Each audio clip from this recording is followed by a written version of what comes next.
हृदय से सुनो, और जितना दिल से इस कथा को अपने अंदर उतार सकते हो उतने दिल से उतार।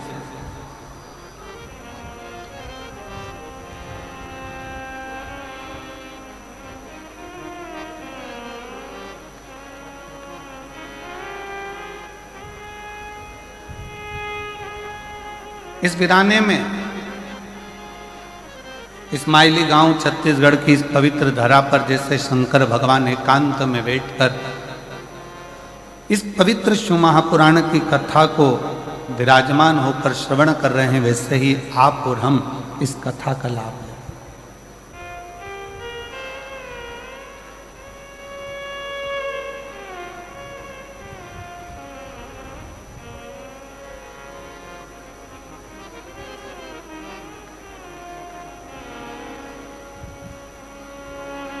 कल आशीष कर रहे थे गुरुजी, इस्माइली गांव में पहुंचने के लिए ट्रेन भी बहुत दूर तक छोड़ती है, फिर वहां से 100-150 किलोमीटर दूर चलकर यहाँ पहुंचना पड़ता है। बस का साधन भी दूर तक रहता है। हमने कहा आशीष, मदेश्वर नाथ जो बैठे हैं ना, ये साधारण नहीं है। वो एक बार अपने भक्त को भले पैदल बुला लेते हैं, पर दूसरी बार उसको 4 व्हीलर दिलाकर बुलाते हैं कि तू अपनी गाड़ी से यहां तक पहुंच। तू अपने साधन से, और तेरी कृपा बिना ना हिले एक भी अणु, लेते हैं श्वास तेरी कृपा से तनु तनु। हे गंगाधार मुक्ति द्वार ओमकार तू, बोले ओमकार तू।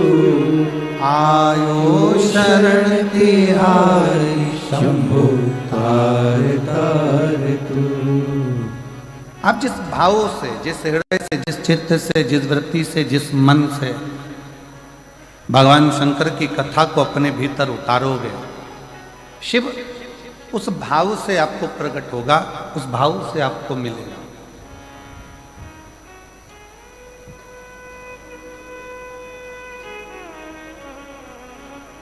कई लोगों के मन में एक शंका होती है, बड़ा बड़ा भाव उनके अंदर आ जाता है कि गुरुजी, जब हम भगवान का भजन करते हैं, स्मरण करते हैं, कीर्तन करते हैं, भगवान की भक्ति करते हैं, तो हमारे ऊपर फिर दुख क्यों आता है? हमको तकलीफ क्यों आती है? हमको कष्ट क्यों आता है? शिव महापुराण की कथा कहती है, अभी आम का सीजन चालू हो गया, केरी आने लगी, आम आने लगा। आम के बगीचे में जाकर देखना, जो नया नया पौधा होता है, नया नया आम का पेड़ होता है ना, उस पेड़ में जो नए नए फूल आते हैं, हमारे इधर मध्य प्रदेश में तो उसको आम के पेड़ के मोर कहते हैं, कि आम के पेड़ में मोर आया। अब इधर नहीं मालूम छत्तीसगढ़ में कि उसको क्या कहते हैं, पर हमारे उधर कहते हैं मध्य प्रदेश में कि आम के पेड़ में जब फल आने वाला होता है तो पहले मोर आ जाता है, पहले फूल आ जाता है। पर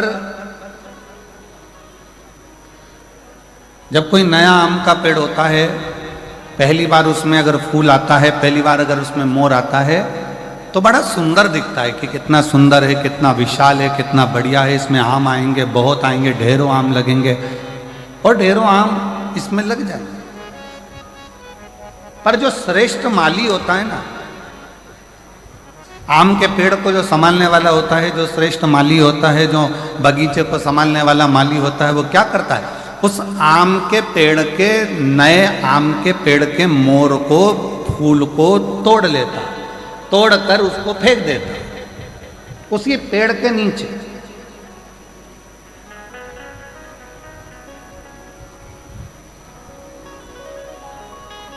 और दुनिया के लोगों को लगा कि इतना बढ़िया आम का पेड़ है, उसमें इतने सारे मोर भी लगे, इतने सारे फूल भी लगे और इतनी सारी केरियां आएंगी, इतने सारे आम लगेंगे। परंतु गजब करा माली ने, बगीचे ने तो तोड़ा फूल को, मोर को, और पेड़ के नीचे डाल दिया।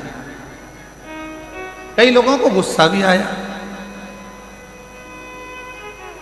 कई लोगों को लगा भी सरी कि ये क्या करा। बताओ, आम का पेड़ में इतने सारे मोर लगे थे, इतने सारे फूल लग रहे थे, और उसने तोड़कर सब नीचे पटक दिया, उसको कुचल दिया, बेकार कर दिया। पर जो समझदार था,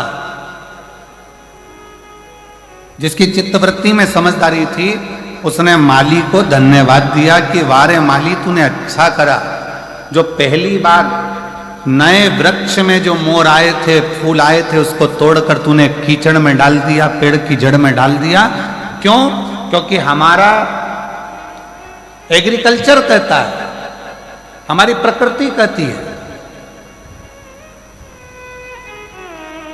कि नया पेड़ का फूल आम के बगीचे में लगे नए पेड़ के अगर मोर को फूल को तोड़कर फेंक दिया जाए तो दूसरी बार जो फूल आते हैं और दूसरी बार जो फल आते हैं वो अपार आते हैं, जिसको गिना भी नहीं जा सकता। इतनी कृपा के साथ में उसमें आम लगना चालू हो जाते हैं, उसमें फूल लगना प्रारंभ हो जाते हैं।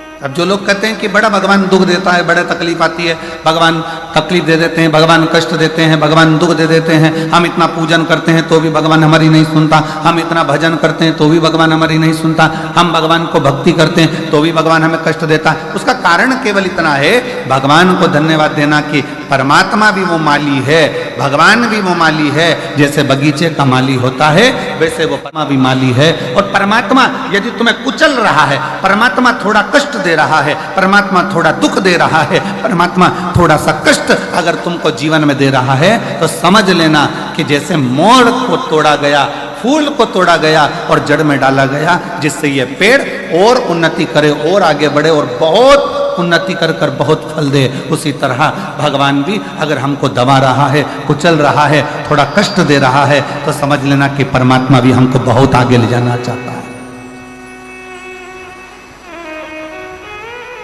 समझ लेना, परमात्मा भी हमको बहुत आगे तक लेकर जाना चाहता है, परमात्मा हमको बहुत दूर तक लेकर जाना चाहता है, परमात्मा हमको बहुत अग्रणता में लेकर जाना चाहता है।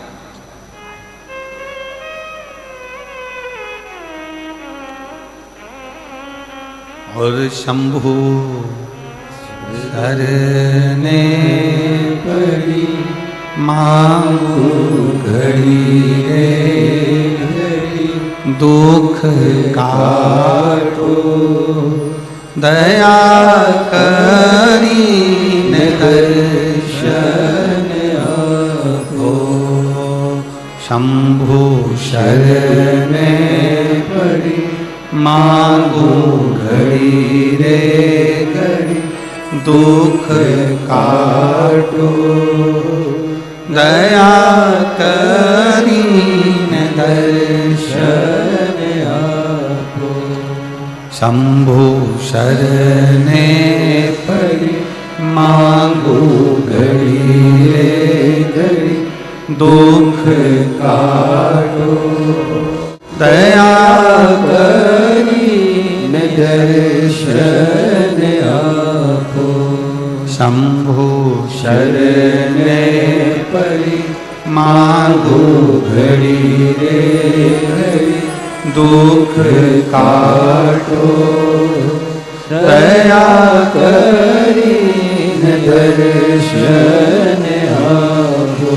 ओ दया करी न दर्शन आपो, दया करी न दर्शन आपो।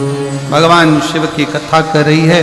थोड़ा कष्ट जीवन में, थोड़ी तकलीफ जीवन में, थोड़ा दुख जीवन में, थोड़ी परेशानी जीवन में अगर परमात्मा दे तो ये मानकर चलना कि वो भोलेनाथ ने तुम्हारे लिए कुछ अच्छा सोच कर रखा हो, कुछ अच्छा विचार कर कर रखा हो, कुछ अच्छा सोच लिया होगा, कुछ अच्छा विचार कर लिया होगा, कुछ अच्छा अपने मन में धारण कर कर रखा होगा, जो आज प्राप्त हुआ है। और बहुत बहुत मैं जशपुर के सभी श्रोता भाई बहनों को, इस जशपुर जिले के सभी श्रोताओं को बहुत बहुत साधुवाद देता हूं कि तुम्हारे पुण्य बड़े प्रबल हुए होंगे, जो यीशु महापुराण की कथा मधेश्वर नाथ के चरणों में जो हो रही है। बहुत बहुत सारा बोल बम का नारा है। आवाज नहीं आई, जरा दमदार। बोल बम का नारा है, सारी समस्या का हल। भगवान शिव ने जो आपको और हमको यहां बुलाकर कथा कर इस तत्व ग्रहण करा।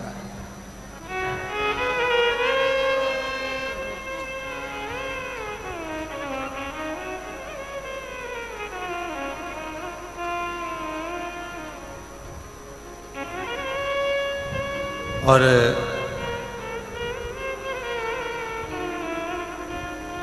मैं इस समिति को साधुवाद दूं कि वास्तवता है इस कथा की जरूरत। ये जो जमशेदपुर वासी है, जशपुर के छत्तीसगढ़ के जो निवासी हैं, मयाली गांव के जो निवासी हैं, या इस आसपास के क्षेत्र के जो निवासी हैं,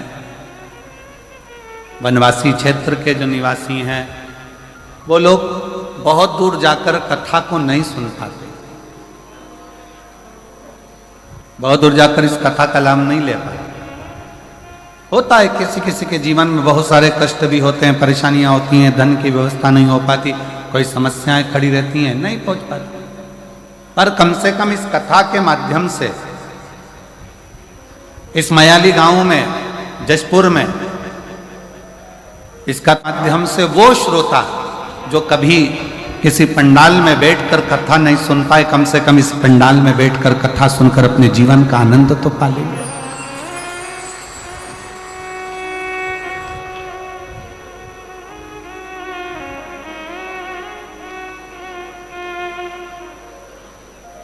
दिल से सुन, धारण करो, और जो अपने जीवन में उतारने लायक हो।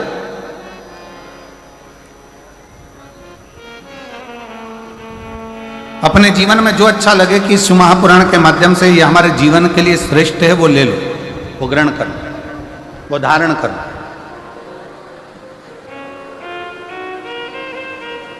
अब इतना बड़ा बाजार लगा है, आपने देखा होगा जब बाहर से आप लोग यहाँ आ रहे होंगे कथा स्थल पर, तो ग्राउंड के बाहर बहुत बड़ा बाजार लगा है। आप कहीं पर भी घूमोगे तो बाजार लगा है, कोई कंकु बेच रहा, कोई रोली बेच रहा, कोई मोली बेच रहा, कोई कपड़ा बेच रहा, कोई खाने का सामान बेच रहा, कोई सामान, कोई श्री शिवाय नमस्तुभ्यम, कोई मंत्र, कोई किताब, कोई कुछ श्रृंगार का सामान, कोई हार, कोई बिंदी, कोई चूड़ी, सब बेचने में लगे हुए हैं। ढेर बाजार लगा।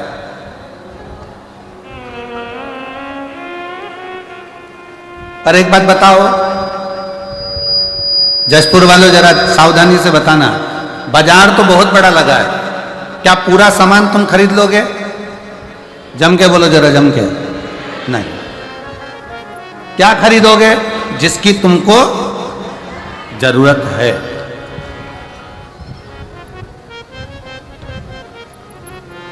जो जरूरत का सामान है वो आप खरीदोगे। अब बाजार में घूम रहे हो, ढेरों सारी सामग्री मिल रही है, बहुत सारा सामान मिल रहा है, पर आपने कुछ खरीदा नहीं है। जो आपको जरूरत लगी, जो आपको लगा कि मेरे काम का है, आपने वो खरीदा, वो लिया, बाकी का आप सब छोड़ दिए।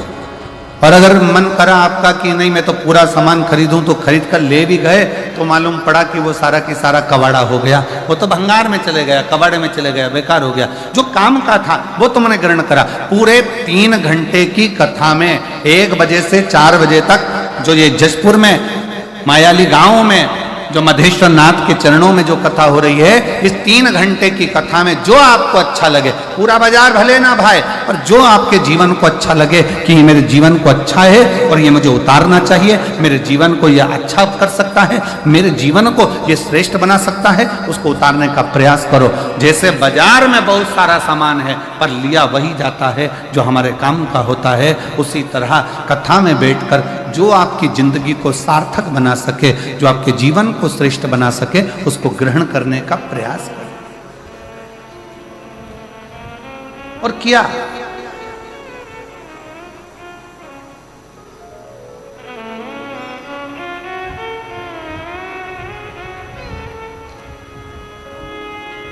देवराज नाम का ब्राह्मण, शिव महापुराण की शुरुआत एक देवराज नाम के ब्राह्मण से होती है, और वो देवराज नाम का ब्राह्मण ब्राह्मण कुल में जन्म तो ले लेता है पर ब्राह्मण जैसा कर्म नहीं कर पाता।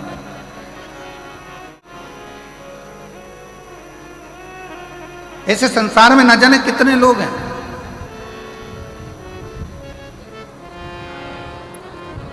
जो जन्म तो ले लिए पर उस जन्म से दूर हो गए। और याद रखना, भारत की भूमि पर जन्म मिले और भारत की भूमि पर जन्म मिलने के बाद में सनातन धर्म हमारा हो, हिंदू धर्म हमारा हो, तो भगवान को धन्यवाद देना कि तूने मुझे भारत की भूमि पर जन्म दिया और साथ में सनातन धर्म दिया, हिंदू धर्म दिया।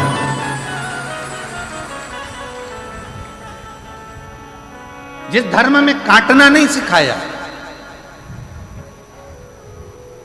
जिस धर्म ने बांटना नहीं सिखाया, जिस धर्म ने एकजुटता दिखाई है कि आप एक साथ बैठकर भगवान का भजन करो, एक साथ बैठकर भोजन करो, एक साथ बैठकर स्मरण करो, एक साथ बैठकर मंत्र जाप करो, एक साथ बैठकर नाम जाप करो, एक साथ बैठकर स्मरण करो।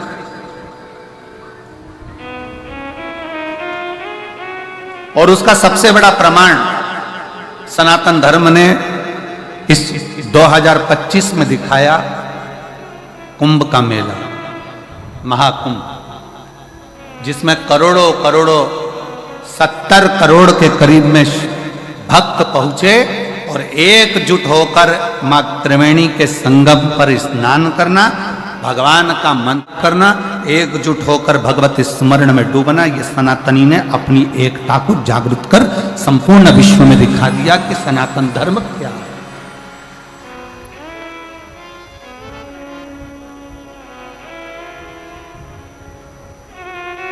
घर जाकर अपनी अपनी नजर उतरवाना कि हमें सनातन धर्म में भगवान ने जन्म दिया, सनातन धर्म में हम पैदा हुए, सनातन धर्म में पैदा होने के बाद भारत की भूमि पर हमारा जन्म हुआ। भारत की भूमि पर जन्म लेना, सनातन धर्म में जन्म लेना, हिंदू धर्म में जन्म लेना और साथ में भगवान की अविरल भक्ति को धारण करना, भगवान के भजन को धारण करना।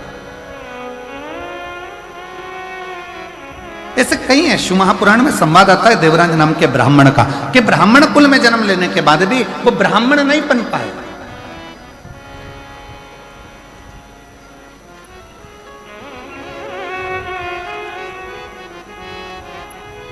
देवराज नामक का ब्राह्मण ब्राह्मण कुल में जन्म लेने के बाद भी ब्राह्मण कर्म नहीं कर पाए। और ऐसे कई पढ़े हैं।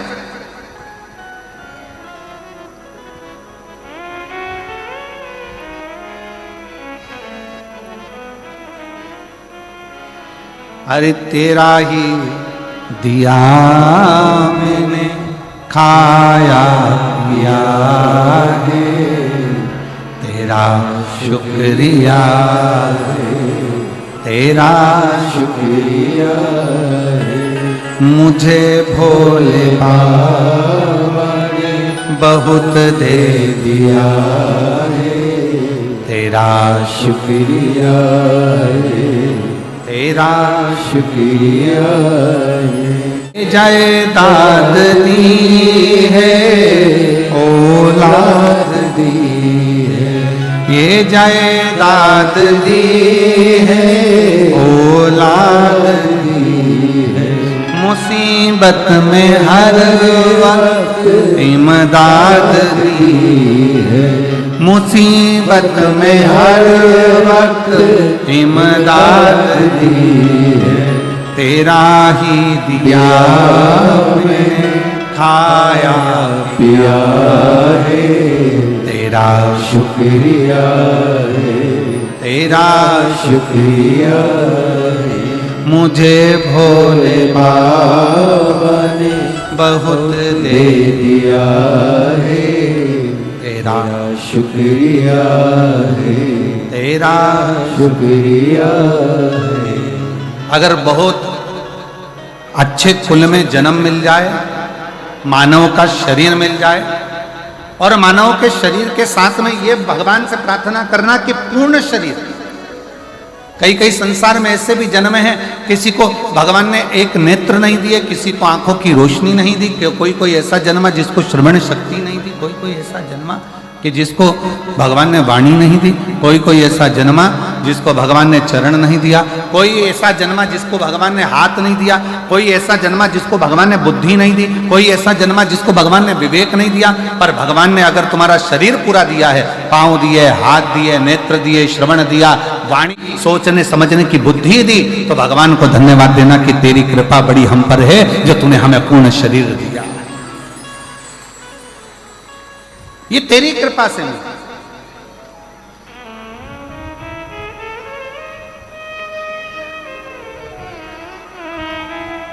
भगवान को साधुवाद हो कि तूने बड़ी कृपा करी जो हमको ये जन्म दिया। और आज मैं इस व्यासपीठ से आज हम कहेंगे एक बात को कि मयाली गांव वालों को ये बोलना चाहिए, भगवान को तुमने बड़ी कृपा करी जो मयाली गांव में जन्म दिया, जो महामधेश्वर नाथ विराजमान है। छत्तीसगढ़ की पवित्र भूमि दी, ये धान का कटोरा, ये छत्तीसगढ़ की पवित्र धरा, और उसमें भी मयाली गांव जहां पर मधेश्वर नाथ विराजमान है।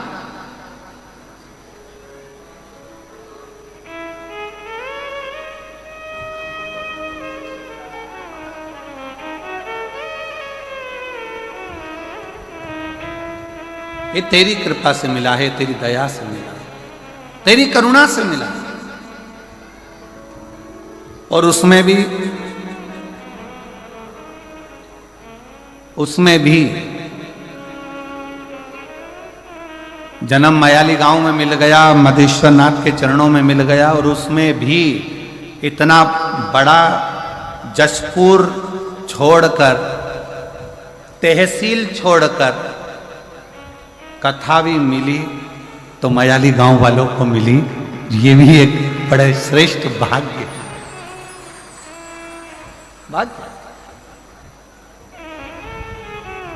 हर हर, दोनों हाथ उठाकर जरा हर हर। ये तेरी कृपा, ये तेरी दया, ये तेरी उदारता, ये तेरी करुणा। शिव का चरित्र कर,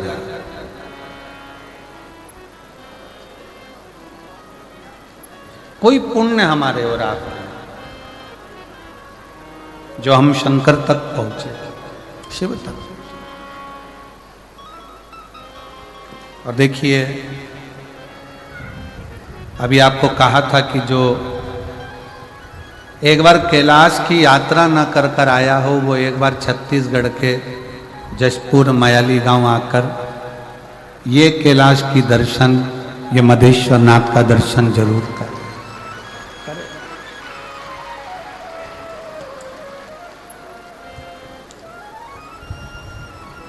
पूरे 7 दिन में, आज तो कथा का पहला दिन है, और जो ये लीला का दर्शन आप कर रहे हो, ऐसा दर्शन तो आपने भरी बारिश में ना किया होगा। तो भगवान शिव की इस अनुपम लीला का दर्शन,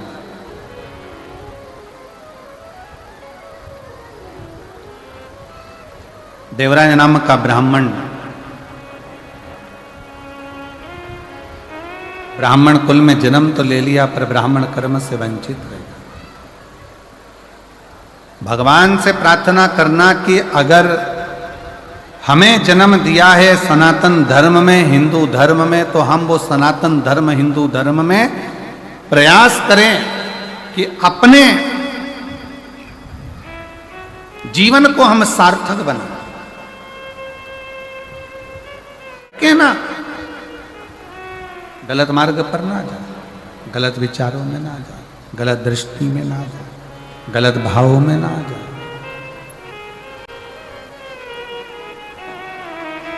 शिव पुराण कर रही है, भगवान शंकर का पावन चरित्र कर रहा है, शिव तत्व कर रहा है। देवराज नामक का ब्राह्मण कुल में जन्म तो ले लिया, पर ब्राह्मण कर्म से वंचित हो गया।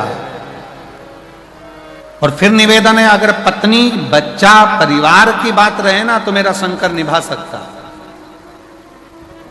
मेरा शिव निभा सकता।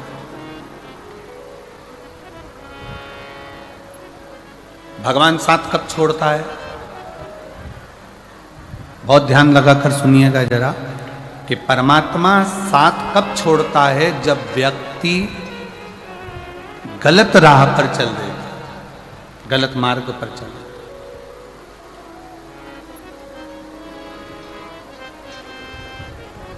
जब वो गलत मार्ग की ओर बढ़ता है, परमात्मा साथ छोड़ देता। देवराज नामक का ब्राह्मण जब तक अपने पत्नी के लिए कमाया, शिव ने साथ दिया। देवराज नाम का ब्राह्मण जब तक अपने बच्चों के लिए कमाया, शिव ने साथ दिया। देवराज नाम का ब्राह्मण जब तक अपने माता पिता के लिए कमाया, शिव ने साथ दिया। देवराज नाम का ब्राह्मण जब तक सत्कर्म की ओर बढ़ता रहा, अपने परिवार, कुटुंब, मित्र, दोस्त सबके लिए कमाया, शंकर ने साथ दिया। पर जब देवराज नाम का ब्राह्मण एक वैश्या का संग पकड़ लिया और वैश्या ने कह दिया कि मुझे राजा के पत्नी के गले में जो हार पड़ा है, वो हार तुझे ला कर देना।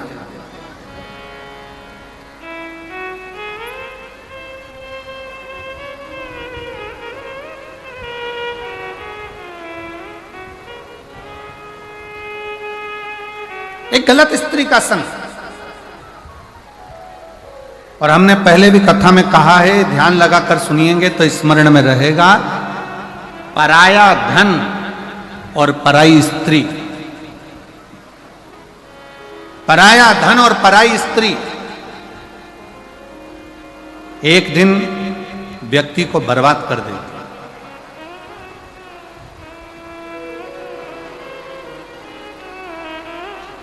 पराया धन और पराई स्त्री एक दिन बर्बादी के सिरे पर ले जाकर छोड़ देती।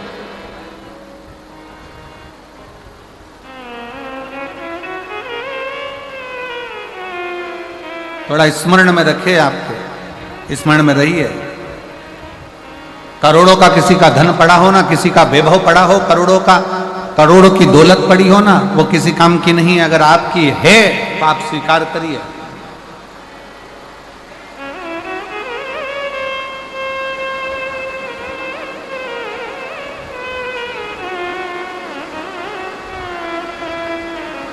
हर हर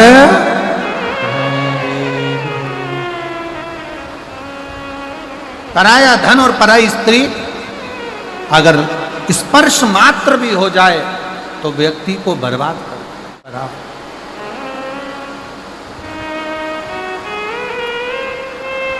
देखिए, बहुत तेज जलवृष्टि है और निवेदन है, पंडालों में जहां जगह हो, पीछे के टेंट ऑन खाली कर कर पंडालों में जहां जहां जगह हो, वहां पर बैठने का प्रयास करिए। पंडालों के अंदर जहां जहां जगह हो, वहां बैठने का प्रयास करिए। पानी बहुत तेज है। और शंभु शरणे पड़ी मांगो घड़ी रे घड़ी, दुख काटो दया करी दर्शन आपो। शंभु शरण पड़ी मांगो घड़ी रे घड़ी, दुख काटो दया करी दर्शन आपो। शरण पड़ी मांगो घड़ी रे घड़ी, दुख काटो दया करी दर्शन आपो। शंभो शरणे पड़ी मांगो घड़ी रे घड़ी, दुख काटो दया करी दर्शन आपो। दया करी दर्शन आपो। शिव कथा कह रही है, भगवान शंकर का चरित्र कह रहा है, शिव महापुराण कथा वर्णन कर रही है। पर धन और पर नारी,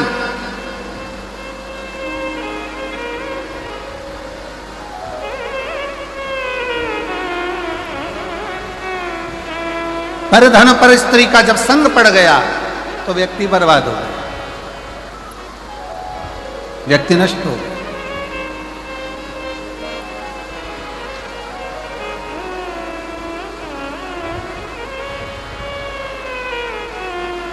और देवराज के साथ में यही हुआ। घर में सुंदर नारी है, घर में सुंदर बच्चे हैं, घर में बुजुर्ग माता पिता हैं, पूरा घर अच्छे से चल रहा था, कोई चीज की जरूरत देवराज को नहीं पड़ती। पर जब एक वेश्या का संग देवराज को हो गया, उसकी सुंदरता देखकर, उसका चेहरा देखकर, उसकी सुंदरता का गुणगान करते हुए देवराज उस वेश्या का संग जब पकड़ लिया,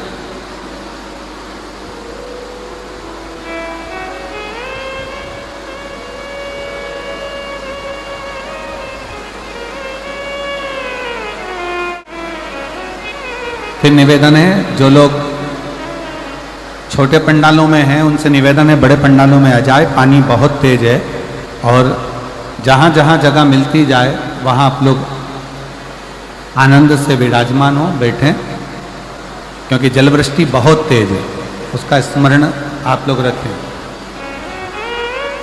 पानी बहुत तेज है, उसका ध्यान रखें, और अंधेरा भी बहुत है, उसका भी स्मरण रहे।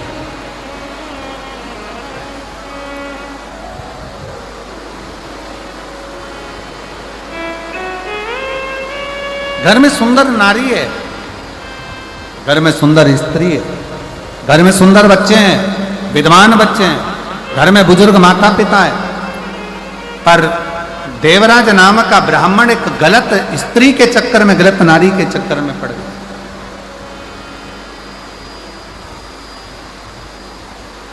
और जब देवराज गलत स्त्री के चक्कर में पड़ा तो उस स्त्री ने कह दिया कि मुझे गले में पहनने के लिए रानी के गले में जो हार पड़ा हुआ है, रानी के गले में जो हार डला हुआ है, रानी के गले में जो हार पड़ा है वो हार मुझे ला कर दो, मुझे वो हार चाहिए।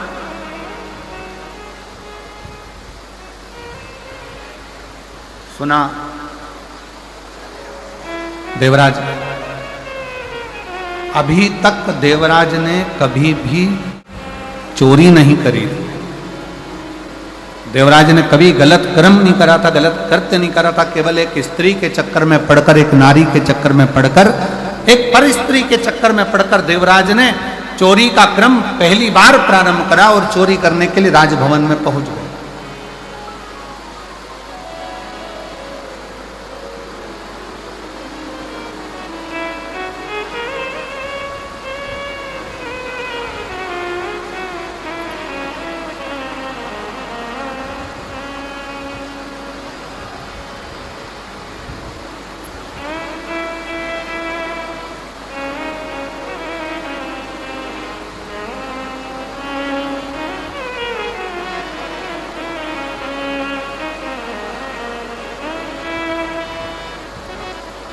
कल हम जब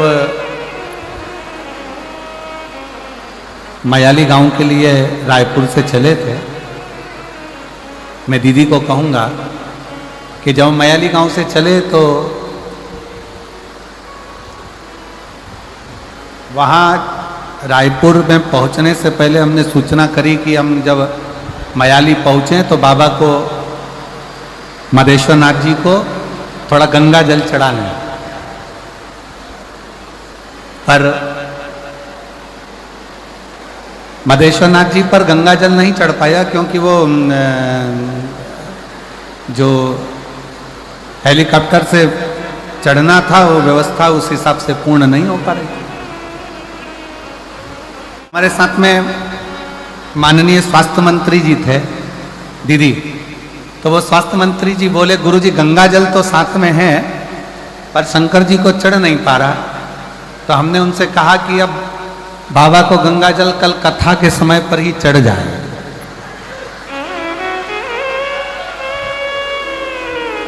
और आज जो ये नज़ारा मदेश्वर नाथ जी का जो दर्शन करने को मिल रहा है, बाबा अपना स्नान खुद गंगा जल से कर रहे हैं, इससे बढ़कर मधेश्वर नाथ का और क्या आनंद है।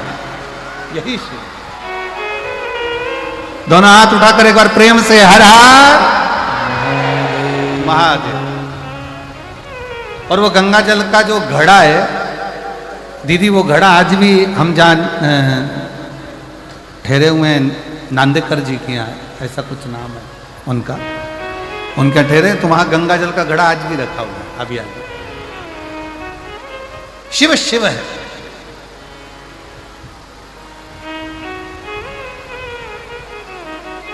आप जिस भाव से उसको भजोगे, आप जिस हिसाब से उसको भजोगे, आपका मन, आपका हृदय जितने प्रेम से, जितने भाव से आप उसको भजोगे वो स्वीकार करेगा। जितने भाव से।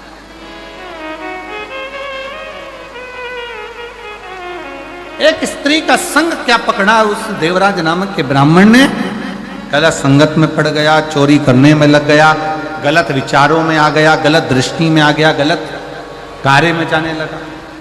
और हुआ क्या,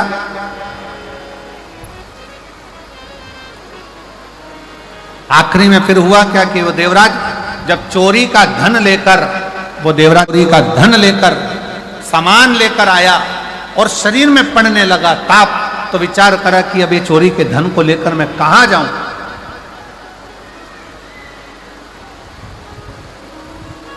किस जगह पर जाना था, वेश्या के घर। चोरी का धन लेकर पहुंच गया भगवान शंकर के शिवालय में, शंकर के मंदिर।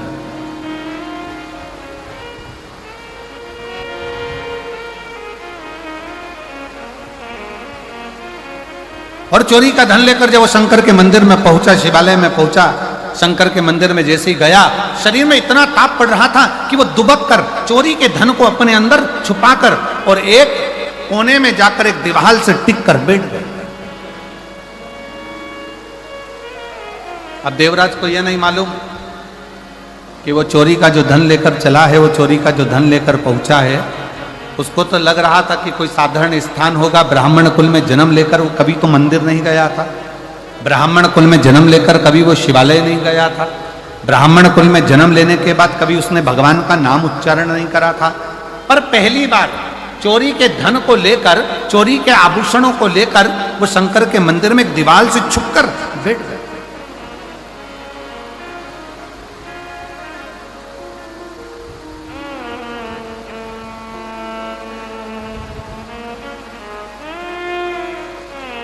और वहीं शिव मंदिर में भगवान शंकर की उस पवित्र धरा पर, उस शिवालय में कोई एक ब्राह्मण, कोई एक संत, कोई एक साधु, कोई एक सन्यासी, कोई तपस्वी, कोई साधक, कोई उपासक शिव महापुराण की कथा का कर रहा था। और बीच बीच में दोनों हाथ उठाकर कह रहा था हर हर महादेव। और जैसे ही वो हर हर महादेव कहता, देवराज को बड़ा चिढ़ छूटता, बड़ा गुस्सा आता कि मेरे शरीर में ताप पड़ रहा है, मुझे बुखार आ रहा है, मेरा शरीर गर्म हो रहा है, मुझे ठंड लग रही है, और ये बार बार चिल्ला रहा है हर हर महादेव।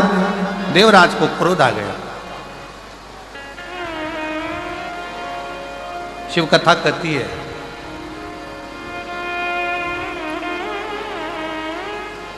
कहीं अगर मिल जाए शरणागति भगवान शंकर की तो उसको स्वीकार करो। कौरव और पांडव दोनों की सेना तैयार है, युद्ध के मैदान में खड़ी है। दोनों की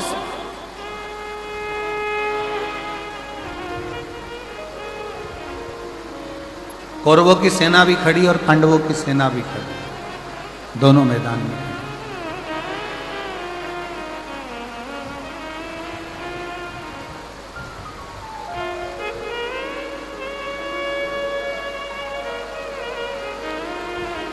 कौरवों की सेना भी मैदान में है, पांडवों की सेना भी मैदान में। भगवान कृष्ण ने अर्जुन से कहा, अर्जुन एक बात सुनो, ये युद्ध जो प्रारंभ होने वाला है, इस युद्ध के प्रारंभ में शंख की ध्वनि कर कर चिल्ला कर कह दिया जाए, अगर कोई कौरवों में से पांडव में आना चाहे तो आ जाए, और अगर कोई पांडवों में से कौरवों में जाना चाहे तो चले।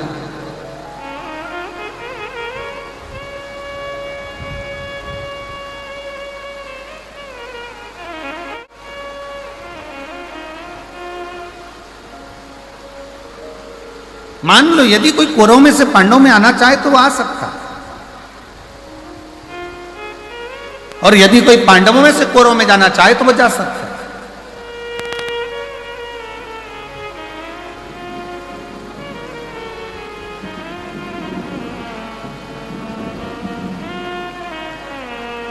अर्जुन ने शंख का नाद करा, शंख की ध्वनि करी, और शंख का नाद कर कर अर्जुन ने चिल्ला कर कह दिया, यदि कोई कौरवों में से पांडवों में आना चाहे तो वो आए, और यदि कोई पांडवों में से कौरवों में जाना चाहे तो वो जाए।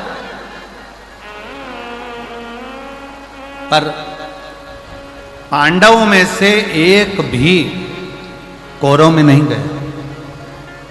पर हमारा शास्त्र कहता है, महाभारत का चरित्र कहता है,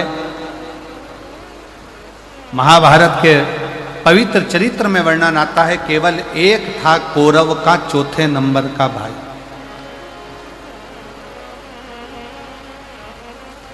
जिसका नाम था विकर्ण। कौरव का चौथे नंबर का भाई था विकर्ण, जो अपने रथ को लेकर आगे आया, अपने रथ को आगे बढ़ाया।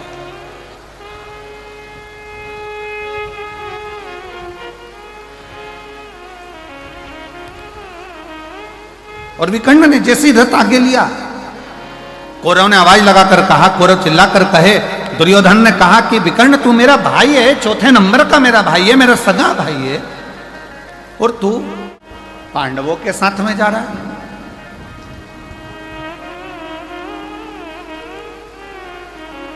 तू मेरा सगा भाई होकर पांडवों की सेना में जा रहा है। विकर्ण मुस्कुराया, थोड़ा रथ और आगे बढ़ाया। फिर दुर्योधन ने कहा, दुशासन ने आवाज लगाकर कहा, विकर्ण तू हमारा भाई होकर, सगा भाई होकर, और तू पांडवों की सेना में जा रहा है।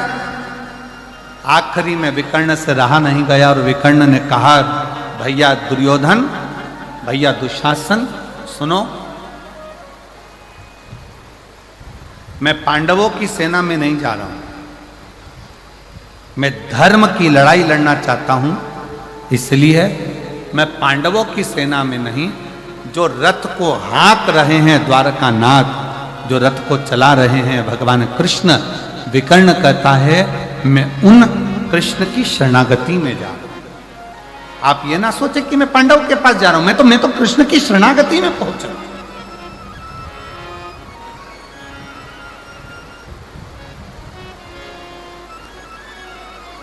और जितने यहां पर बैठकर कथा को श्रवण कर रहे हैं माधेश्वर नाथ जी के पवित्र चरणों में, आप इतना स्मरण जरूर रखना कि ये कथा आप कहां बैठकर सुन रहे हो,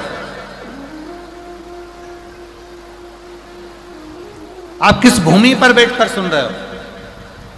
माधेश्वर बाबा के चरणों में बैठकर इस प्राकृतिक शिवलिंग के एक आनंदमय स्वरूप में, जिसको कोई बनाया नहीं है। मंदिरों में जो शिवलिंग होता है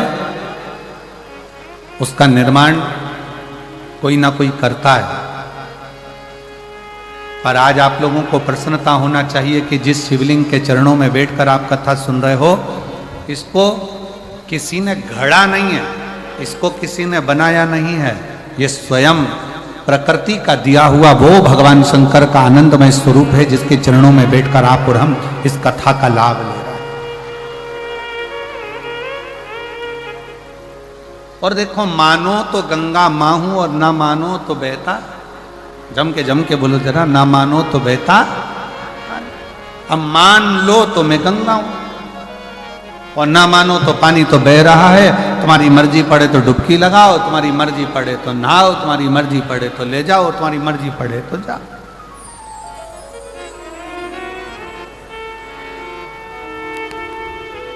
अभी आपके और हमारे ऊपर निर्भर करता है हम क्या माने, कैसे माने और किस भाव से उसको माने।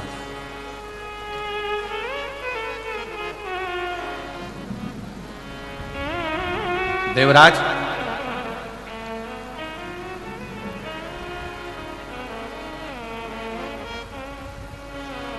संत ने फिर आवाज लगा,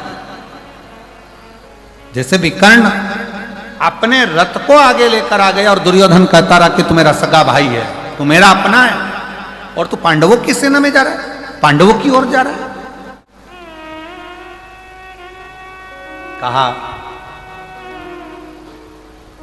मैं कृष्ण की शरणागति में जा रहा हूं, कृष्ण की शरण। और यदि अगर अब तुमसे कोई पूछे, आप लोग यहां कथा सुनने के लिए आए हैं, तो कोई तुमसे कहे कथा सुनने कहां जा रही है,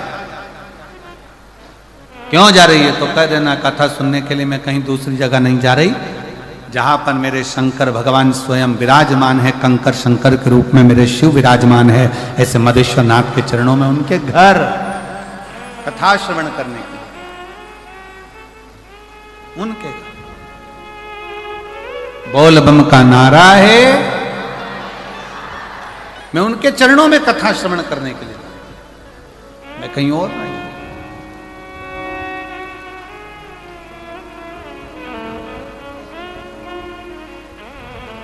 और तेरा ही दिया मैंने खाया पिया है, तेरा शुक्रिया है, तेरा शुक्रिया है।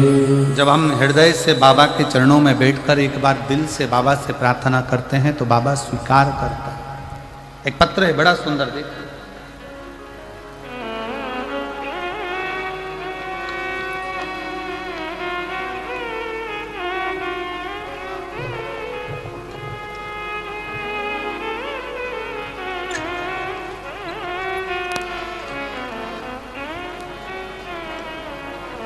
शोभा गुप्ता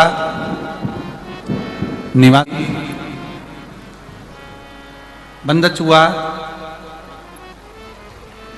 जिला जशपुर, छत्तीसगढ़ की निवासी हूँ। कहीं बैठी हो तो हाथ हिला सकती हैं, आप कहीं हैं, आ जाओ आ जाओ, एक बेलपत्र ले जाना, आ जाइए।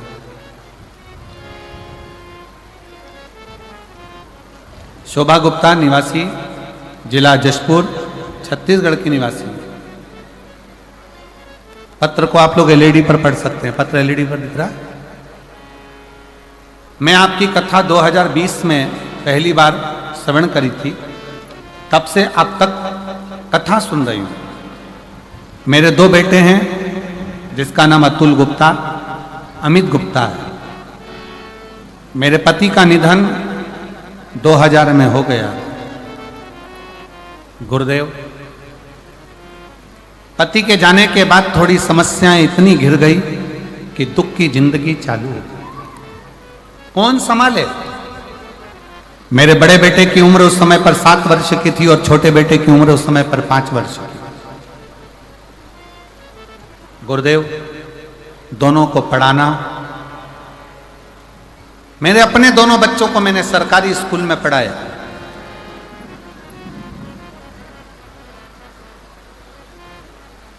मैं दीदी आपको धन्यवाद देता हूं। कई लोग कहते हैं कि सरकारी स्कूल में है क्या, लोग प्राइवेट को ज्यादा प्रबलता देते हैं, पर आपका यह पत्र आज दिखा रहा है कि मैंने दोनों बेटों को सरकारी स्कूल में पढ़ाया और दोनों बेटों को उनकी मंजिल तक पहुंचाया। मैं आपको धन्यवाद देता हूं। मेरा छोटा बेटा उस समय 7 साल का था और बड़ा बेटा 7 साल का, छोटा बेटा 5 वर्ष का था। दोनों को सरकारी स्कूल में पढ़ाते पढ़ाते बड़े बेटे ने देखा कि मेरी माँ बहुत दुखी है, घर में कछु नहीं खाने का भी, बहुत तकलीफ की जिंदगी है।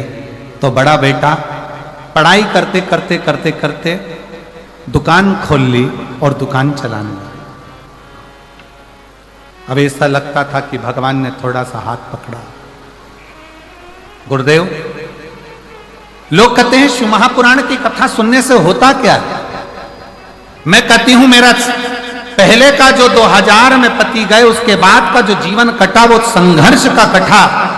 पर जब से 2020 से कथा सुनना प्रारंभ करी, आज मैं छाती ठोक कर कहती हूं कि मैं जो बाबा से मांगती हूं, बाबा मुझे पहले प्रदान कर देता। गुरुदेव, बच्चे ने दुकान चलाई, दुकान में तकलीफ आई, धीरे धीरे बालक ने फिर चलाई और आज बाबा की कृपा से उसकी दुकान जम गई। उसी बड़े बेटे ने छोटे बेटे को और पढ़ाया और पढ़ाते पढ़ाते बेटे ने एग्जाम दिया पर उसका कोशिश सफल नहीं हुआ। मैंने अपने बच्चे से कहा चिंता मत कर, अपन दोनों पशुपतिनाथ का व्रत करते हैं। और मेरे बेटे ने और मैंने दोनों ने पशुपति व्रत किया। बाबा की कृपा से रायपुर में जाकर मैंने पंडाल में बैठकर कथा को श्रवण करा और बाबा से वहां पर भी बैठकर निवेदन करा, बाबा मेरा एक बेटा तो दुकान कर रहा है पर दूसरा बेटा पढ़ाई में लगा है और ऐसी कृपा कर दे कि उसकी सरकारी नौकरी लग जाए। आज मैं बाबा को धन्यवाद देने के लिए आई हूं। आज मेरा बेटा सूरजपुर जिला में फूड इंस्पेक्टर के पद पर नियुक्त हो गया है। मैं बाबा को धन्यवाद देने के लिए। और गुरुजी एक पत्र और नीचे लिख रही हूं, मेरे बेटे का था जिसकी शादी को 12 साल हो गए थे, उसको संतान का सुख नहीं था।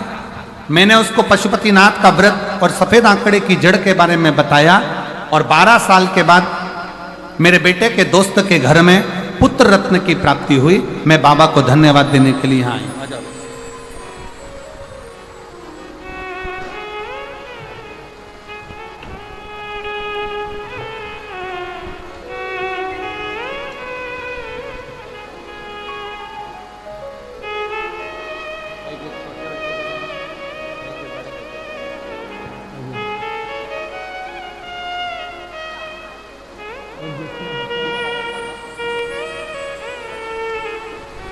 और तेरा ही दिया मैंने खाया पिया है, तेरा शुक्रिया है, तेरा शुक्रिया है।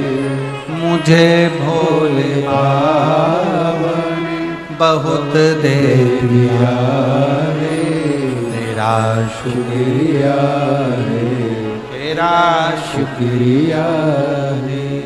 आपका मेहनत, आपकी लगन, आपका परिश्रम, जिस दिन आपने विचार कर लिया कि मैं पढ़ाई कर रहा हूं और उच्चता में एक आनंद के साथ एक लक्ष्य बनाकर कर रहा हूं, तो दुनिया में किसी की सामर्थ्यता नहीं कि आपको पीछे हटा।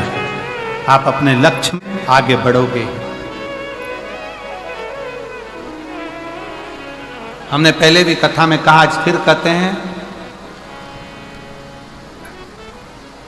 माता के गर्भ से भी अगर किसी का जन्म हुआ है ना, तो हंसते हुए नहीं हुआ है, हंसते हुए नहीं हुआ है।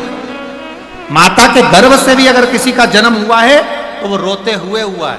और स्वयं रामचरितमानस में तुलसी बाबा ने लिख दिया, माता कौशल्या जी राम जी का जब दर्शन करती हैं तो उसी समय पर कहती हैं, माता पुनि बोली सोमति डोली तजऊ ताते हरूपा की जय शिशुलीला अति प्रिय शीला यह सुख परम अनुपा। सुनी वचन सुजाना रोदन ठाना। इस संसार सागर में जन्म लिया है तो शिव महापुराण की कथा कहती है, रामचरितमानस कहती है कि संसार में जन्म लेने के बाद थोड़ा ना थोड़ा दुख तो आपकी जिंदगी में आएगा ही, थोड़ा ना थोड़ा दुख अपनी जिंदगी में आएगा ही। पर शिव पुराण की कथा एक बात और कहती है, अगर आपका लगन, आपकी मेहनत, आपकी कार्यशीलता और आपके कर्म की प्रबलता है तो दुनिया में कोई हरा नहीं सकता। आप आगे बढ़कर ही रहोगे और सफलता आपके पास में आएगी। बढ़ो।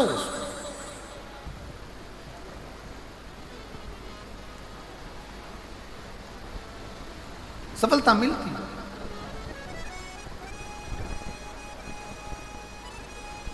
और मेरे भोले तेरा सहारा है, मेरे भोले तेरा सहारा है, मेरी नैया का तू किनारा है, मेरी नैया का तू किनारा है। मेरे बाबा तुझे पुकारा है, मेरे बाबा तुझे पुकारा है, मेरी नैया का तू किनारा है, मेरी नैया कतु शिव कथा कर रही है, भगवान शंकर का संवाद कर रहा है, शिव महापुराण का चरित्र कर रहा है।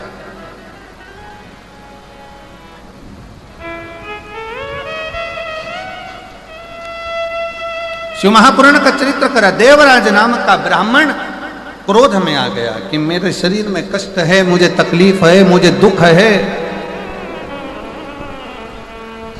इतना कष्ट मेरे जीवन में पड़ा हुआ है और ये महादेव महादेव महादेव चिल्ला रहा।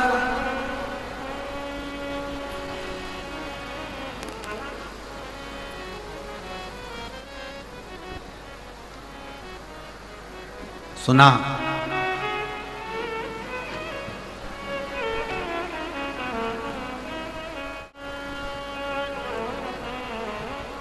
सुनते ही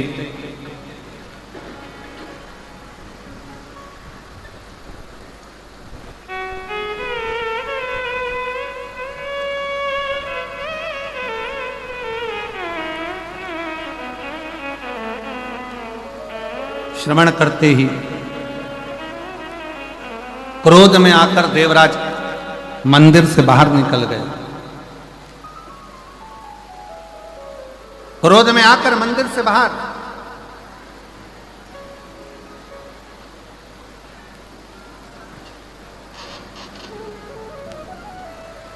और जैसे ही मंदिर से बाहर देवराज गया, एक बेलपत्र का वृक्ष जिसकी छांव, और उस बेलपत्र के वृक्ष के नीचे देवराज के प्राण को त्यागना। उसको मालूम नहीं पड़ा कि मेरे प्राण छूटते समय सामने देवादिदेव महादेव शंकर नंदी लेकर खड़े हुए थे, स्वयं ओ घड़दानी। हर हर महादेव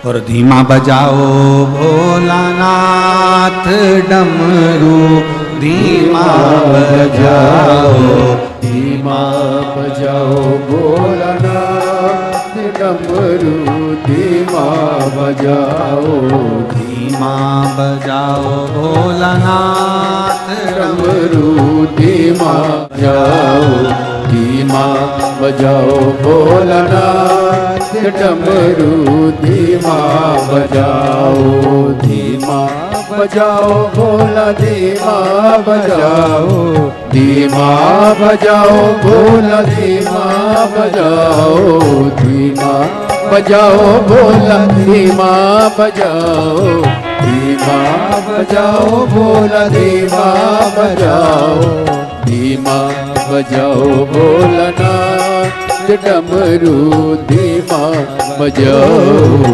धीमा बजाओ भोलानाथ डमरू, धीमा बजाओ।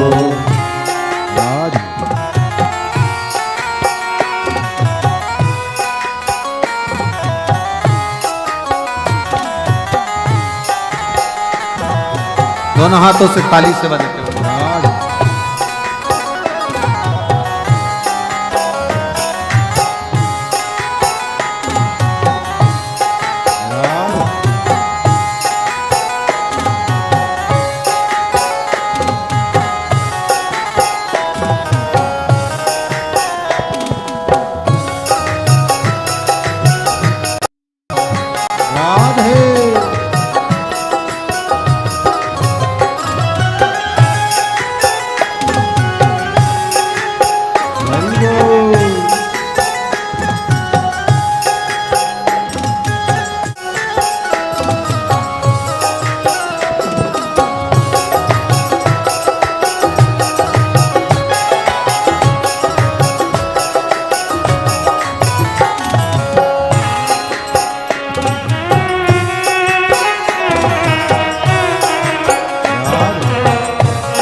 धुन सुन के विष्णु जी आए, डमरू की धुन सुन के ब्रह्मा जी आए, डमरू की धुन सुन के ब्रह्मा जी आए, डमरू की धुन सुन के ब्रह्मा जी आए, ब्रह्मा जी आए संग ब्रह्मणी को लाए, ब्रह्मा जी आए संग ब्रह्मणी को लाए।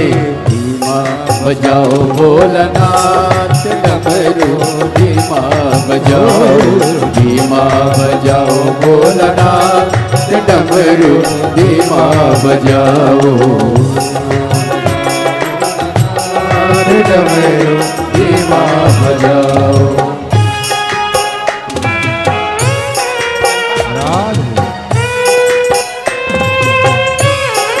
शंभो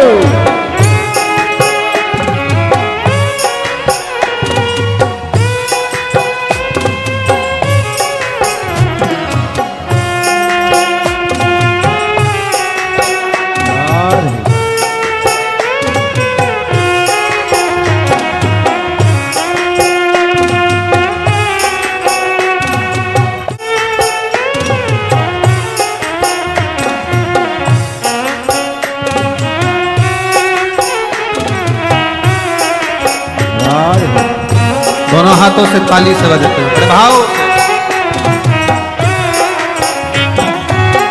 डमरू की धुन सुन के विष्णु जी आए, डमरू की धुन सुन के विष्णु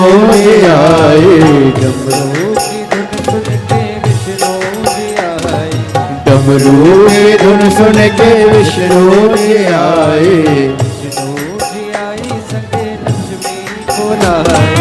विष्णु जी आए संग लक्ष्मी को लाए।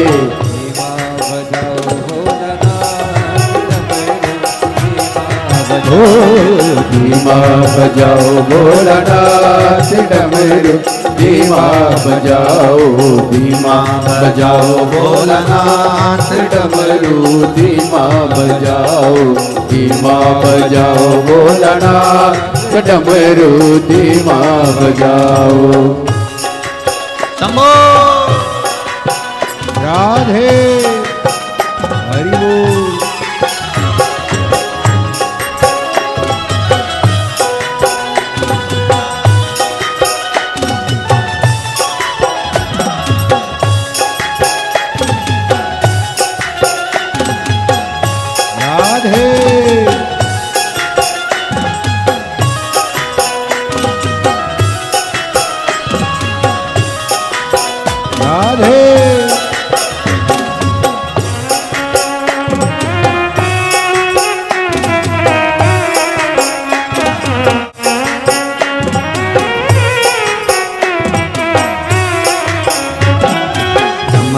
की धुन सुन के राम जी आए, डमरू की धुन सुन के राम जी आए, राम जी आए संग सीता को लाए, राम जी आए संग सीता को लाए।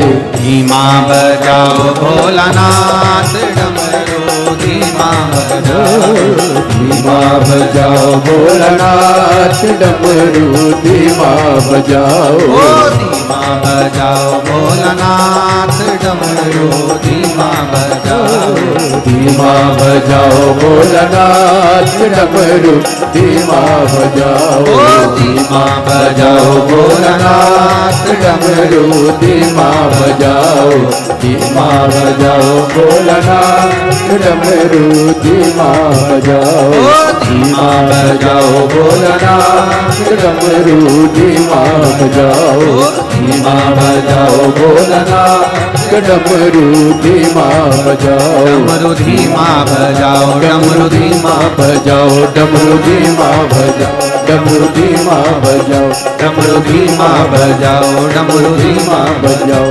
डमरू धीमा बजाओ। हर हर महादेव अपने स्थान पर बैठकर भगवान शिव जी से अपने मन का भाव बाबा देवदेव महादेव को समर्पित करिए, दिल से प्रार्थना करिए, निवेदन करिए। जहां जगह मिले वहां बैठकर भगवान शंकर से अपने मन का भाव अवश्य कहिए और दिल से बाबा को प्रार्थना करिए। दिल से निवेदन करिए, सभी लोग साथ में बोलें।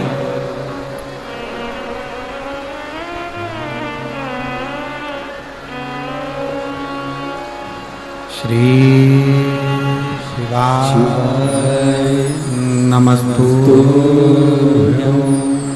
श्री शिवाय नमस्तुभ्यं। श्री शिवाय नमस्तुभ्यं। श्री शिवाय नमस्तुभ्यं। श्री शिवाय नमस्तुभ्यं। भोला सब दुख काटो मारा, भोला सब दुख काटो मारा।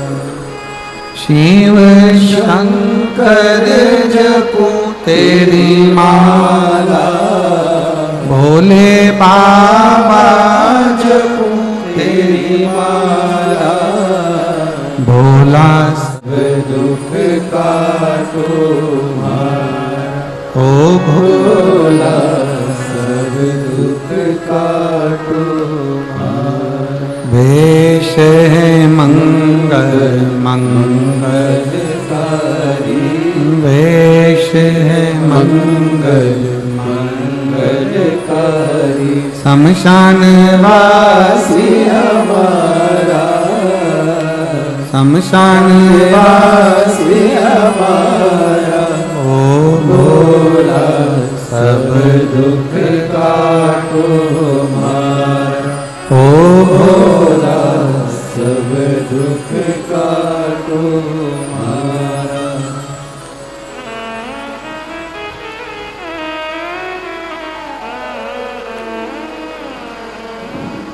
भगवान देवाधिदेव महादेव, भगवान शिव, ओगरदानी, त्रिकालदर्शी, कैलाशी, अविनाशी शंकर,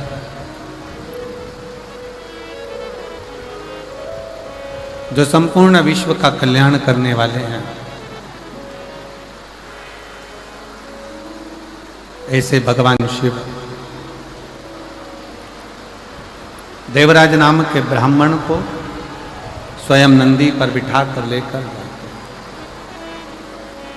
देवराज ने पूछा,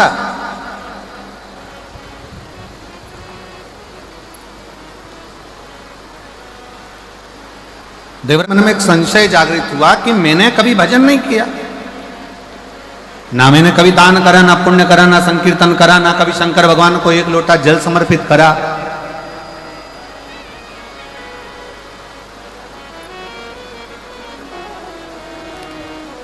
फिर आखिर मुझे भगवान शिव देवाधिदेव महादेव नंदी पर लेकर गए हैं, ऐसा क्या करा मैं? तो कहा, पहले नंबर पर तो एक क्षण की शिव महापुराण की कथा श्रवण कर ली,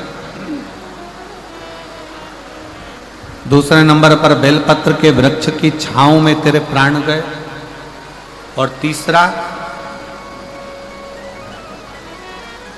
तुम्हारी जो माता है वो प्रतिदिन शिवालय में एक लोटा जल समर्पित करती रही, एक लोटा जल देती रही। उसका फल ये मिला कि तेरे प्राण छूटने से पहले तू शंकर के मंदिर तक, शिवालय तक पहुंच गया, शिव के दरवाजे तक पहुंच गया, शिव की चौखट तक पहुंच गया।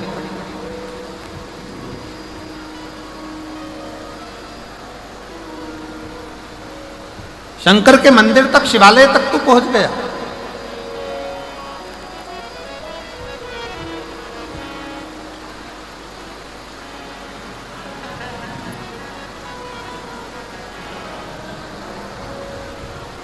और अंत में भगवान शंकर तुझे नंदी लेकर आए लेने के।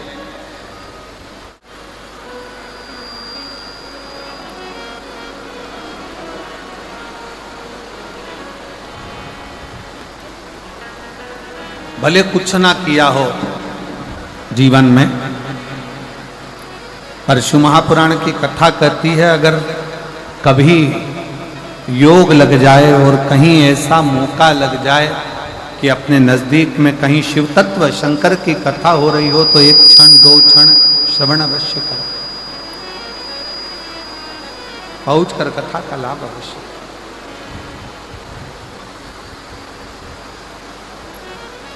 उस कथा को अपने जीवन में जरूर उतारें, उसको श्रवण करें।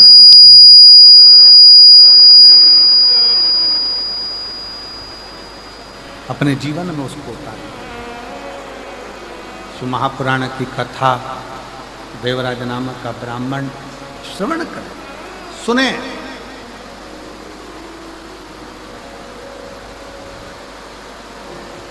कितना सुंदर कहा है कि डॉक्टर के पास में हड्डी या नस में जो अकड़ हो जाती है उसको समाप्त करने की दवा डॉक्टर के पास होती है।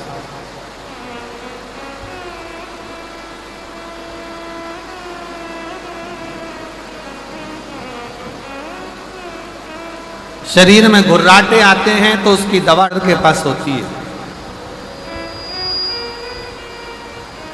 परशु महापुराण की कथा कहती है जब शरीर में अकड़ आई तो उसकी दवा डॉक्टर के पास है, घुर्राटे आए तो उसकी दवा डॉक्टर के पास है। पर जब किसी व्यक्ति को बुद्धि की अकड़ हो जाती है, अहंकार की अकड़ हो जाती है, और किसी व्यक्ति के जीवन में जब घमंड की अकड़ आ जाती है तो उसका इलाज डॉक्टर के पास नहीं होता। फिर उसका इलाज एक ना एक दिन स्वयं वो देव अधिदेव महादेव ऐसा इलाज करता है कि व्यक्ति की सारी अकड़ धरी की धरी रह जाती है, फिर वो किसी काम की नहीं रह पाती, किसी काम।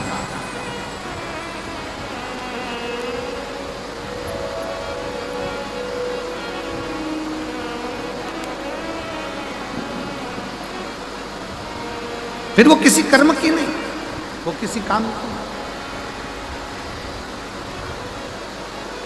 शिव कथा कर रही है, भगवान शंकर का चरित्र कर रहा है। भगवान को पाने के लिए बहुत सारी दौलत या संपदा या धन या वैभव या सत्ता की जरूरत नहीं होती। कोई तुमसे कहे भगवान को 56 भोग लगाओ तो भगवान को 56 भोग की भी जरूरत नहीं होती। जो दुनिया के लोगों का पेट 10,000 ब्राह्मण का पेट आधा चावल का दाना झूठा द्रौपदी के घर का खा लेता है और 10,000 ब्राह्मण पेट भर देता है, 10,000 ब्राह्मणों का उदर भर देता है। जरा विचार करिएगा, उसको तुम्हारे 56 भोग की जरूरत नहीं। कोई कहे कि भगवान को पीतांबर दे दो, भगवान को अंबर दे दो, भगवान को वस्त्र दे दो, भगवान प्रसन्न हो जाएंगे। जो एक उंगली उठाकर द्रौपदी को 9,999 वस्त्र दे सकता है, उसको तुम्हारे वस्त्र की भी जरूरत नहीं। और जो स्वयं रत्नाकर का जमाई हो, समुद्र का जो दामाद हो, जिसके चरणों में स्वयं लक्ष्मी विराजमान हो, उसको तुम्हारी संपदा, तुम्हारे रतन, तुम्हारे माणिक, तुम्हारी मोती, तुम्हारी औषधि की भी जरूरत नहीं। फिर उसको चाहिए क्या? ना उसे तुमसे वस्त्र चाहिए, ना आभूषण चाहिए, ना रतन चाहिए, ना माणिक मोती चाहिए। ये जो दुनिया के लोग हैं ना, जो भगवान को बदनाम करते हैं ना, वो हमेशा एक ही बात करते हैं, तुम्हारे भगवान को तो ये चाहिए, तुम्हारे भगवान को तो 56 भोग चाहिए, तुम्हारे भगवान को तो पीतांबर चाहिए, तुम्हारे भगवान को तो अंबर चाहिए, तुम्हारे भगवान को तो ये चाहिए। जो सनातन धर्म पर आक्षेप लगाने वाले होते हैं, हिंदू धर्म पर आक्षेप लगाने वाले होते हैं, वो हमेशा कहते हैं तुम्हारे भगवान को ये चाहिए, तुम्हारे भगवान को वो चाहिए। पर शिव महापुराण की कथा कहती है मेरे शंकर भगवान को, कहीं शिव पुराण में ये नहीं लिखा कि शंकर भगवान को तुम्हारा वस्त्र चाहिए, या तुम्हारा आभूषण चाहिए, या तुम्हारा रतन चाहिए, या तुम्हारा माणिक चाहिए। शिव महापुराण में केवल एक चीज लिखी है कि भगवान शंकर को तुम्हारा मन, तुम्हारा दिल, तुम्हारा हृदय चाहिए, निर्मल मन सो। तुम्हारा धन वैभव नहीं।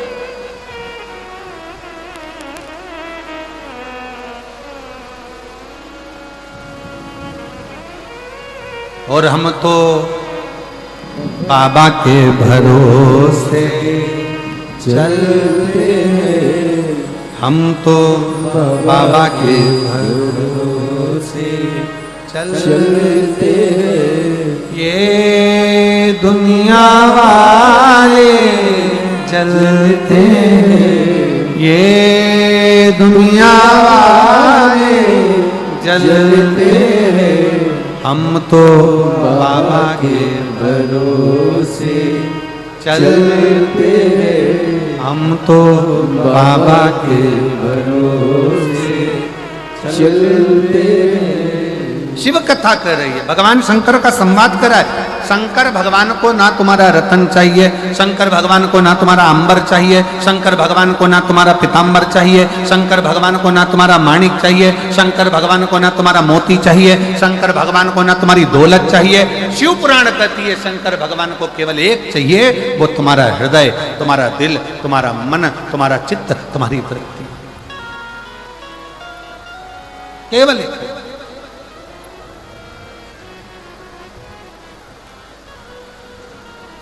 जैसे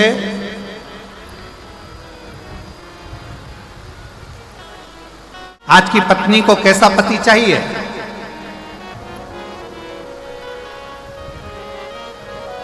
अब जिनको मिल गया वो तो जो मिला वही श्रेष्ठ है। पर आज के जमाने में अगर पूछा जाए कि एक पत्नी को कैसा पति चाहिए, तो कहा महाराज जी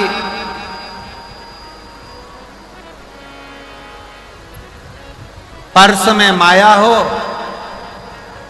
सुंदर काया हो।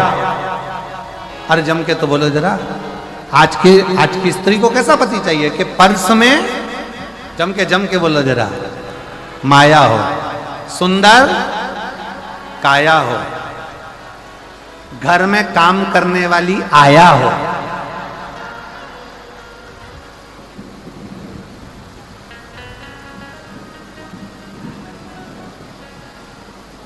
और पत्नी आवाज लगाए और पति चिल्लाकर बोले मैं आया। बस ये चार चीजें आज की पत्नी देखती है। पहले नंबर पर जम के बोलो जेब में माया, दूसरे नंबर पर काया, तीसरे नंबर पर घर में काम करने वाली आया, और चौथे नंबर पर पत्नी बुलाए और पति के मैं आया। बस ऐसी पत्नी को पति चाहिए। पत्नी जब बोले तुमसे तुरंत कहाँ हो, और पति कह दे मैं आया। बस पत्नी को चाहिए क्या कि घर में काम वाली लगी हो, सुंदर काया हो, जेब में हो, और थोड़ी थोड़ी देर में कह दे मैं अब भी आया, मैं अब भी आया। तू चिंता मत कर, तू अभी रुक, मैं अब भी आया, आया आया आया। ऐसा अब देखो जिनको मिल गए हैं, अब जिनको प्राप्त हो गए हैं, तो उनको तो सोचना ही नहीं चाहिए कि जेब में माया है कि नहीं। और अब वो बोल रहे हैं मैं आया कि नहीं आया, ये बोलने वाला भी नहीं कि वो तो कह दे तू अपना काम कर, मैं अपना काम करूं, तू अपने कर्म। शिव कथा कर रही, भगवान शंकर का चरित्र कर रहा है, शिव तत्व कर रहा है। भगवान को तुमसे कुछ नहीं चाहिए, ना धन, ना दौलत, ना संपदा, ना वैभव, ना सत्ता, कुछ नहीं।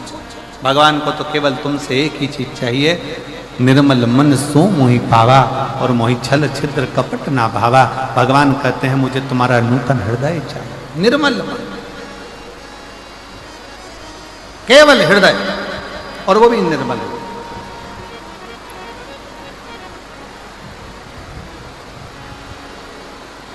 और देखो मेरे जसपुर छत्तीसगढ़ की जीजियों, ये आपके एक लोटे जल का ही प्रभाव है।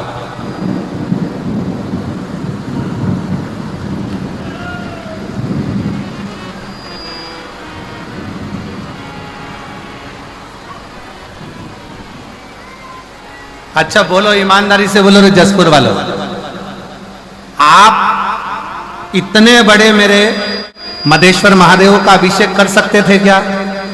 जम के बोलो जरा, जम के नहीं। और आज कथा चालू हुई है, तो भगवान तो स्नान कर कर आराम से नहा धोकर फिर बैठेंगे ना, तो भगवान शंकर ने अपनी व्यवस्था खूब कर दी। और ऐसे ही नहीं करिए नगाड़े बजा बजा के दे गराज, खूब जोर, और खुद तो नहाए, साथ में पूरे ग्राउंड में देख लो जरा, पूरा ग्राउंड भरा पड़ा हुआ है जल ही जल से। और मैं आपको भी नमन करता हूं, आपकी भक्ति को नमन करता हूं, जो दिल से आपने कथा चालू हुई तब से लेकर अभी तक लगातार बारिश हो रही है, लगातार बादल गरज रहे हैं और हवा चल रही है। उस बीच में आप लोग इतने प्रेम से, हम कहेंगे टीवी पर जितने लोग कथा देख रहे हैं, जरा देखो नजारा कि कितना कितना पानी लगातार पंडालों में बह रहा है, तो भी आप लोगों की अविरल भक्ति शिव तत्व आपके हृदय में विराजमान। शिव तत्व, एक बार दोनों हाथ उठाकर हर हर बोल बम का नारा है, सारी समस्या का हल। और तुमने चढ़ाया बहुत ज्यादा जल, ये पक्का।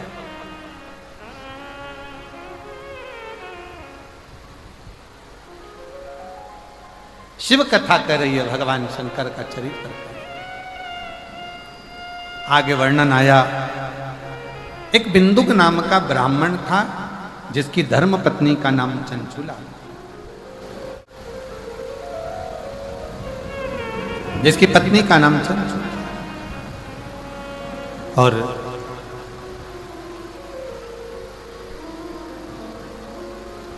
बिंदुक भी गलत कार्य में पड़कर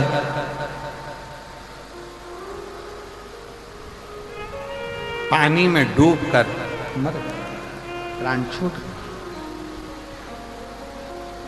चंचुला देवी को लगा पति चले गया, बड़ी दुखी हो गई, बड़ी। गांव के लोगों से पूछा कहां जा रहे हो, कहा काशी जा रहे हैं। चंचुला देवी के मन में आया कि मुझे भी काशी जाना चाहिए।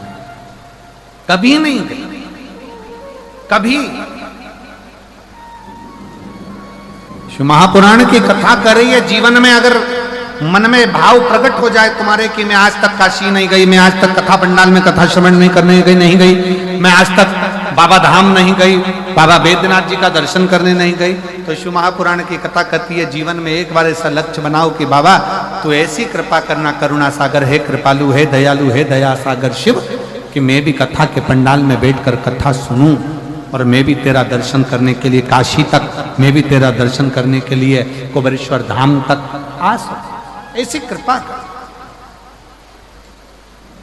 एक पत्र है बड़ा सुंदर है, देखिए।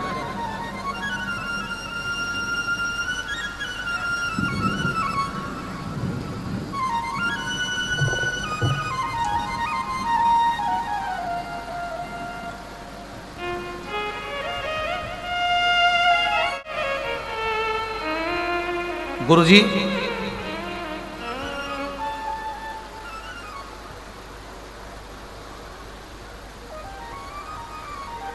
मैं खरसिया जिला रायगढ़ छत्तीसगढ़ से आई हूं, कहीं बैठी हूं। दो पत्र हैं बड़े अच्छे अच्छे पत्र, किसी ने एक पत्र तो एक बहन ने लिखा,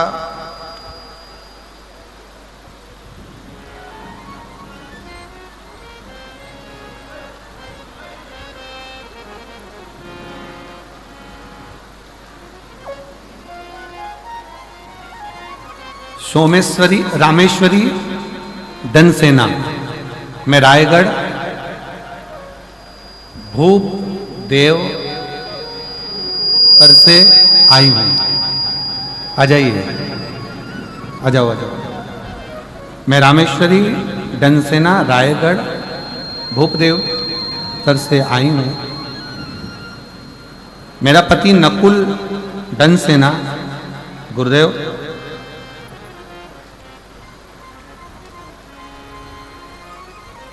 दो 2023 में मेरे पति को तकलीफ हुई।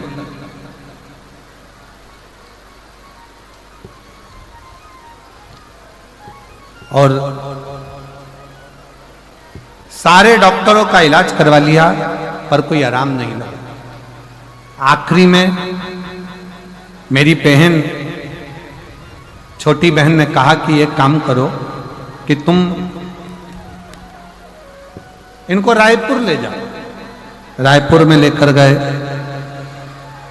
ऐसे कई इलाज उनके चलते रहे। रायगढ़ के भी हॉस्पिटल में दिखाया, सब जगह दिखाया, पर पति को आराम नहीं लगा। तब नहीं बिगड़ती चली गई कि गुरुदेव डॉक्टर हुन भी जवाब दे देते। तब मेरी बहन ने कहा कि एक बार तू एक काम कर कि शंकर को एक लोटा जल चढ़ाना प्रारंभ कर। मैं नहीं जानती थी कि शिव को जल चढ़ाने का क्या लाभ है। शिव जी को जल चढ़ाना प्रारंभ करा, जल लाती, पिला देती। आज बाबा को धन्यवाद देने के लिए आई हूं, जहां डॉक्टरों ने हाथ ऊंचे कर दिए थे, आज मेरे बाबा ने मेरे पति को पूर्ण तरह से स्वस्थ कर दिया है। मैं बाबा को प्रणाम करने के लिए यहां पर आई हूं। गुरुदेव शिव शिव है। मैं बाबा का क्या गुणगान करूं। बाबा को मैं प्रणाम करने के लिए, ये मेरा तीसरा पंडाल है जहां मैं मयाली जसपुर में कथा सुनने के लिए पहुंची। कहीं बैठी हो तो आ सकती हैं। और एक पत्र एक बहन ने लिखा है,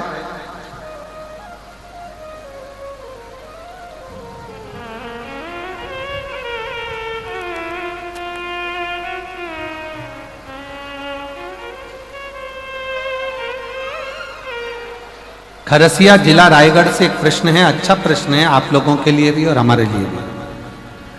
लोग कहते हैं गुरुजी की रोज मंदिर जाओ और एक लोटा जल बाबा को चढ़ा कर आओ।